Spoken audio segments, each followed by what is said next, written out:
মানে এই ওয়াইনটার দাম 1 কোটি টাকারও বেশি বলে মনে হচ্ছে। সেই কারণেই এর ডেটা না নিতে পেরে মেশিনটা ক্র্যাশ করে গেছে। বাবা, আমি বলেছিলাম তো যে রেবান তোমাকে ভালো উপহার দেবে। জানি বাবা, তুই সবসময় ঠিক। রাজেন্দ্রন, আপনি সত্যি ভাগ্যবান। আপনাকে দেখে আমার হিংসে হচ্ছে। রাঘব, তুমি যা এনেছো আমরা গ্রহণ করব। আমার নাতি সত্যি একটা দামি উপহার পাঠিয়েছে। আমরা যে 1 কোটি টাকার ওয়াইন খেতে চলেছি সেটা আমার দেখতে ইচ্ছে করছে। এই ওয়াইনটা খুব সাবধানে রাখতে হবে।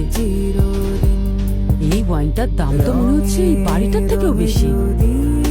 না না, এরকম 10টা বাড়ির সমান। কই আমাকে দাও দেখি, দাও।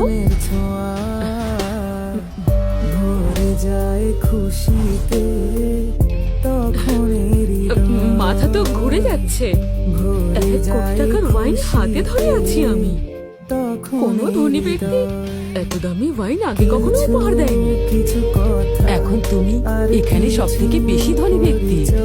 এত দামি উপহার দিয়েছো, সত্যি খুব ভালো লাগছে। আমি দেইনি, আমার ছেলে দিয়েছে। সে কি রাঘব, তোমার ছেলে তো ব্যবসা করে না, তাহলে এটা কিভাবে কিনলো? কি বলবো, বিজনেস করে না, ধীরে ধীরে উন্নতি করে এখন একটা বড় কোম্পানির সিইও হয়েছে। ও তাই নাকি? রাঘব, আমি না বুঝে কিছু কথা বলে ফেলেছি।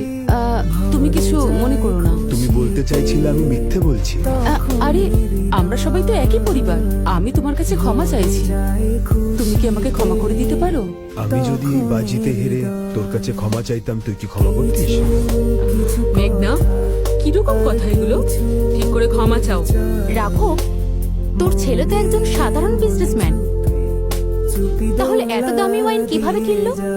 আমি তো বলছি ওসব আগের কথা, এখনো খুব বড় বিজনেসম্যান।